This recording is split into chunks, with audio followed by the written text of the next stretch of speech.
26 வருட நம்பிக்கை, லட்சக்கணக்கான சந்தோஷ திருமணங்கள். கல்யாணம்னாலே தமிழ் மேட்ரிமோனி தான். ஆச்சி மசாலா. எந்த சமையலும் ருசி தேடும் ரகசியம். 20 ரூபாய்.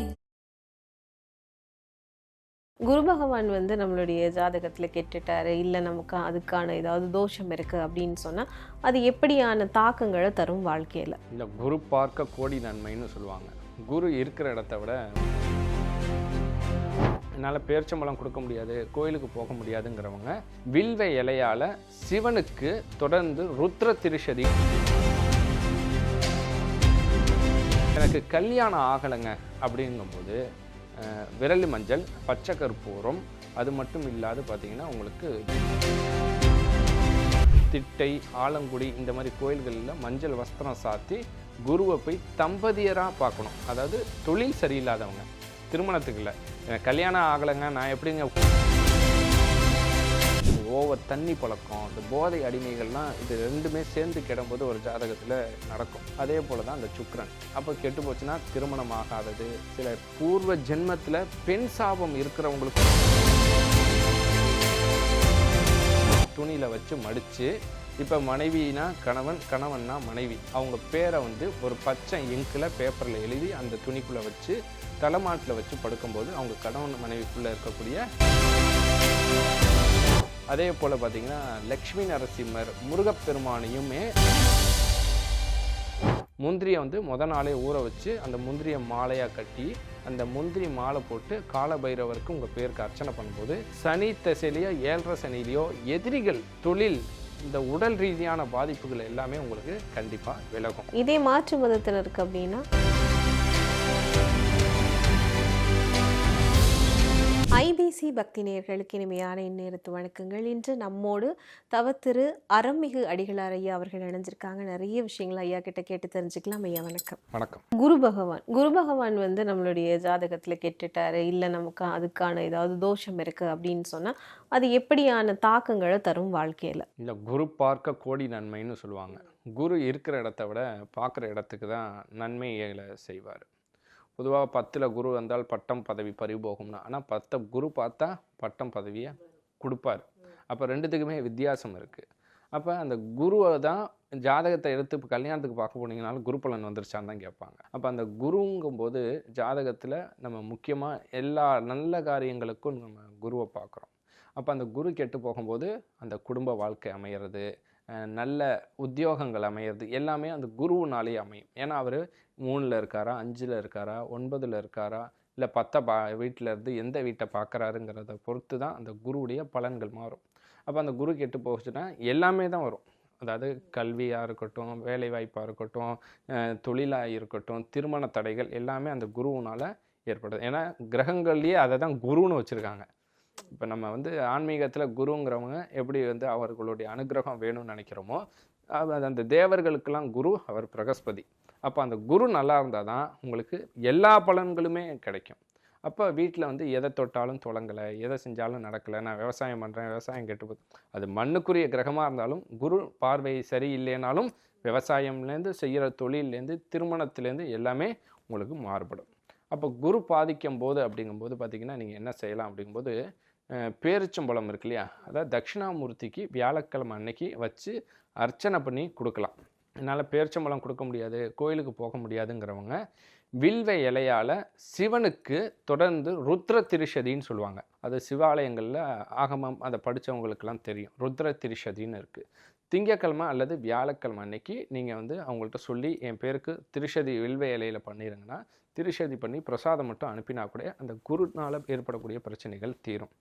எனக்கு கல்யாணம் ஆகலைங்க அப்படிங்கும்போது விரலி மஞ்சள், பச்சை கற்பூரம், அது மட்டும் இல்லாது பார்த்திங்கன்னா உங்களுக்கு துளசி கட்டை, அதாவது துளசி செடியில் அந்த துளசி எடுத்தோன்னே அந்த நடுவில் காம்பு இருக்கும் இல்லையா, அந்த காம்பு 3யுமே ஒரு மஞ்சள் துணியில் கட்டி 48 நாள் ஏதாவது அம்மன் கோயிலில் வச்சு எடுத்துகிட்டு வீட்டில் வச்சு விளக்கேற்றி பூஜை பண்ணணும். 48 நாள் பூஜை முடித்ததுக்கப்புறம் டெய்லியும் அதை தலைமாட்டில் வச்சு படுக்கும்போது அந்த திருமண தடைகள் அப்படிங்கிறது விலகும். திருமணம் ஆனதுக்கப்புறம் அதை கொண்டு போய் தண்ணியில் விட்டுறலாம்.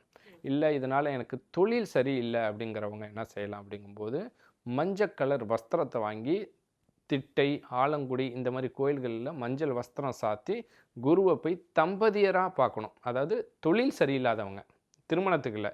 எனக்கு கல்யாணம் ஆகலைங்க, நான் எப்படிங்க குடும்ப மனைவியோட போகிறதுன்னு கேட்கலாம். அந்த தம்பதியாராக இருக்கிறவங்க அப்படி போய் பார்க்கலாம். இல்லை அப்படிங்கும்போது தாயாரோட சேர்ந்து போய் திட்டை ஆலங்குடியில் போய் சுவாமிக்கு மஞ்சள் வஸ்திரம் சாத்தி வணங்கலாம். அதனால தொழில் பிரச்சனைகள் அப்படிங்கிறது விலகும். கண்டிப்பா. இப்ப நம்ம தேவகுருவை பத்தி பார்த்தோம். அடுத்த அசுர குருவை பத்தி பார்க்கலாம். சுக்கிரன் கெட்டுடுச்சு அப்படின்னா வாழ்க்கையில என்ன மாதிரியான பாதிப்புகளை அது தரும்? இல்லை, சுக்கிரன் வந்து அந்யோன்ய கிரகம்னு சொல்லுவாங்க. கணவன் மனைவி அந்யோன்யமாக இருக்கட்டும், காதல் திருமணமாக இருக்கட்டும், இது எல்லாமே சுக்கிரன் கொடுக்கக்கூடியவர். அப்போ அந்த சுக்கிரன் கிளம்போது மெயினாக பார்த்தீங்கன்னா அவங்களுக்கு பல தரப்பட்ட வியாதிகளை கொடுப்பாரு. குடும்பத்தை பிரிக்கிறது கூட சுக்கிரன் கெட்டு போச்சுன்னா குடும்ப வாழ்க்கையும். புதன் சுக்கிரன் சேரும்போது பார்த்தீங்கன்னாலே உங்களுக்கு சில நேரங்களில் அவங்க மனோவியாதிகளால் பாதிப்பாங்க.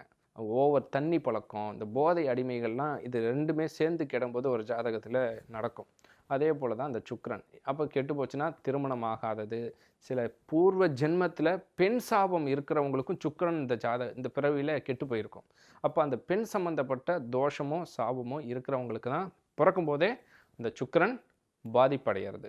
அப்போ அவங்களுக்கு திருமணம் சார்ந்து, குடும்பத்தில் அந்யோன்யம் சார்ந்து, அது மாதிரியான பிரச்சனைகள் எல்லாம் ஏற்படுத்தும். அதை சார்ந்து நீங்கள் தெரிஞ்சுக்கலாம். இப்போ சுக்கிரன் கெட்டு போகும்போது என்ன செய்யலாம் அப்படிங்கும்போது கணவனும் மனைவியும் சேர்ந்து பரிகாரம் பண்ணணும்.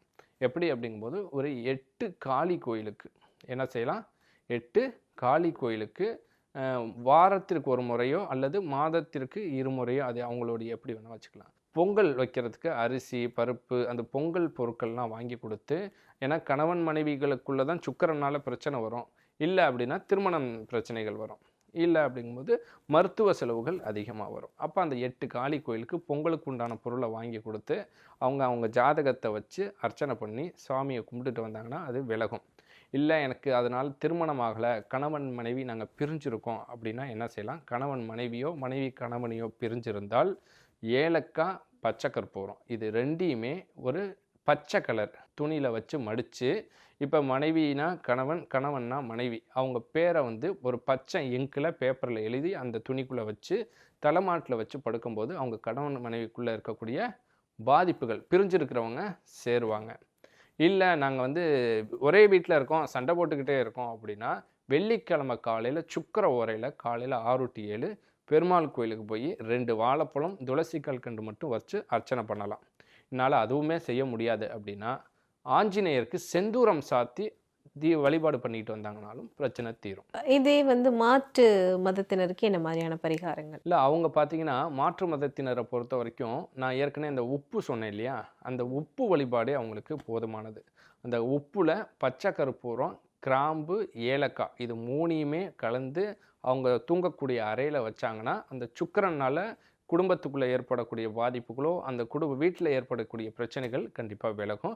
ஆனால் 15 நாளைக்கு ஒரு திருப்பு அதை மாற்றிக்கிட்டே இருக்கணும். அடுத்து வந்து சனி பகவான். சனி பகவான் வந்து நமது ஜாதகத்தில் கெட்டடிச்சு அல்லது ஏதாவது ஒரு பிரச்சனை இருக்குது அப்படின்னா எல்லாத்தையும் விட சனீஸ்வர பகவானை பார்த்து பயப்படுறது தான். கண்டிப்பாக. ஆமாம், ஏன்னா மற்ற கிரகங்கள் கூட 1 வருஷம் 1.5 வருஷத்தில் பயிற்சி ஆகிடும். சனி மட்டும்தான் 2.5 வருஷம்.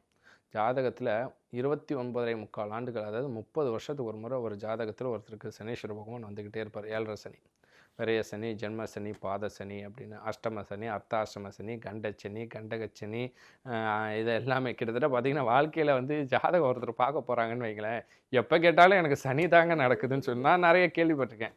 சில பேர் பார்க்க வருவாங்க, என்னங்க இப்போ தாங்க சனி முடிஞ்சிச்சுன்னாங்க, நீங்கள் அடுத்தது சொல்றீங்க, இல்லைங்க 7.5 முடிஞ்சிச்சு, அடுத்தது அஷ்டம சனி ஆரம்பிக்குதுங்க, கண்டக சனின்னு. அதனால் சனீஸ்வர பகவான் வந்து பார்த்திங்கன்னா நம்ம ஒருத்தர் ஜாதகத்தில் வாழ்க்கையில் பாதி நாள் அவர் இது பண்ணுவார். ஆனால் சனீஸ்வரனை பார்த்து நம்ம பயப்பட வேண்டிய அவசியம் கிடையாது. ஏன்னா அவர் நீதிபதி. நம்ம செய்த கர்மவினை, நீங்கள் அந்த சனி நடக்கும்போது உங்களுக்கு எந்த அளவுக்கு நீங்கள் நியாயமாக நடந்துக்கிறீங்களோ அந்த அளவுக்கு உங்களுக்கு அந்த சனீஸ்வர பகவான் பிரச்சனையே கொடுக்க மாட்டார். மெயினாக சொல்லப்போனால் திருநள்ளாறுல போய் உட்காந்துக்குவாங்க 7.5 சனி நடக்கும்போது. அவர் ஏற்கனவே உங்கள் ஜாதகத்துக்கு வந்ததுக்கே படாத பாடுபடுத்துகிறாரு. நீங்கள் நேராக திருநள்ளாறில் போய் என்ன சொல்லப்போனால் நல்லா வெள்ளைன்னு வெள்ளை சட்டை வெள்ளை வேட்டி கட்டிட்டு கை நிறைய மோதிரம்லாம் போட்டுட்டுலாம் போய் நிற்பாங்க. இல்லை நான் வந்துட்டேன், இருந்தாலும் நீ இன்னும் வசதியாக இருக்கியா வா அப்படின்னு சொல்லி வச்சு செஞ்சுருவார். அதே போல் பார்த்திங்கன்னா லக்ஷ்மி நரசிம்மர், முருகப்பெருமானையுமே 7.5 சனியில் கும்பிடக்கூடாது. இது ரொம்ப முக்கியம். ஏன்னா முருகன் பார்த்திங்கன்னா ரொம்ப நியாயமான கடவுள், அது சத்தியத்துக்கு கட்டுப்பட்டவர். நீங்கள் வந்து தப்பு பண்ணிவிட்டு 7.5 சனியில் முருகான்னு போனீங்கன்னா அப்போ தான் இன்னும் மேற்கொண்டு சுமைகள் வரும். நீங்கள் சுய பரிசோதனையோ சோதிச்சு பார்த்தீங்கனாலே தெரியும். அதாவது இந்த சனி சிக்கல் இருக்கும் போதெல்லாம் முருக வழிபாடு அப்படிங்கிறது கொஞ்சம் யோசிக்கலாம். அது 7.5 இருக்கட்டும், அட்டம்பத்து சனியாக இருக்கட்டும், எதுவாக இருந்தாலும். ஏன் அப்படிங்கும்போது இவங்கெல்லாம் வந்து கலியுகத்தில் கண்கண்ட தெய்வம். அப்போ அந்த சனி தசையோ இல்லை 7.5 சனியோ நடக்கும்போது நீங்கள் கும்பிடும்போது அதீதமான அனுபவங்களை கொடுப்பார். வாழ்க்கையில் என்னென்ன வகையில் துன்பப்படக்கூடாதோ அத்தனை துன்பங்களும் இந்த சனீஸ்வர பகவான் கொடுப்பார். இது எல்லாமே நம்ம துன்பமாக பார்ப்போம், ஆனால் எல்லாமே அனுபவம். அது முடிஞ்சதுக்கப்புறம் தான் தெரியும் நமக்கு இவ்வளோ தூரம் நம்ம 7.5 சனியில் கஷ்டப்பட்டு மீண்டு வந்தால் அந்த மீண்டு வந்ததுக்கப்புறம் நம்ம ஒரு நல்ல பொசிஷனில் இருப்போம். அப்போ எல்லாமே அனுபவம். வாழ்க்கையில் துன்பமாய் பார்ப்பதை விட அதை அனுபவமாக பார்க்கணும். அப்போ எதை தொட்டாலும் தொடங்கலை, உடம்பு முடியல, துர்மரணங்கள் வீட்டில் தொடர்ந்து அகால மரணங்கள், இது எல்லாமே அந்த இதில் நடக்கும். பிள்ளைங்க நல்லா படிக்கும், திடீர்னு படிக்காது. வேலை நல்லா போகும், திடீர்னு வேலை. ஏன்னா அவர் வந்து நீதிபதி இல்லையா. அதாவது ஜாதகத்தில் பூர்வ புண்ணியஸ்தானம் பாக்கியஸ்தானம் எப்படி இருக்கோ அதன்படி தான் சனி 7.5 சனி உங்களுக்கு கொடுக்கும். கண்டிப்பாக. அதாவது சனி பகவானுக்கான பரிகாரம் அப்படிங்கிறது என்ன? சனீஸ்வர பகவானை பொறுத்த வரைக்கும் பார்த்தீங்கன்னா, ஆஞ்சநேயருக்கு சனிக்கிழமை அன்னைக்கு தயிர் சாதம் செய்து அர்ச்சனை பண்ணிட்டு வரலாம், தீபமேற்றி. இல்லை அப்படிங்கும்போது பார்த்தீங்கன்னா கருப்பு திராட்சை இருக்கு இல்லையா, கருப்பு திராட்சையை வாங்கி சனீஸ்வரருக்கு அர்ச்சனை பண்ணி கோயிலில் இருக்கிறவங்களுக்கு கொடுக்கலாம். இது ரெண்டுமே முடியாதவங்க அப்படிங்கும்போது ஏழ்மைப்பட்டவங்க, கூலி தொழில் செய்கிறவங்க, அந்த இரும்பு தொழில் செய்கிறாங்க இல்லையா, அவங்களுக்கெல்லாம் தன்னால் முடிஞ்ச வஸ்திர தானமோ அல்லது வீட்டுக்கு உண்டான பொருட்கள் வாங்கி கொடுத்தீங்கனாலும், ஏன்னா அவர் வந்து தானம் கொடுக்கறத தான் ரொம்ப விரும்புவார் சனீஸ்வர பகவானை பொறுத்த வரைக்கும். அது மாதிரி செய்யலாம்.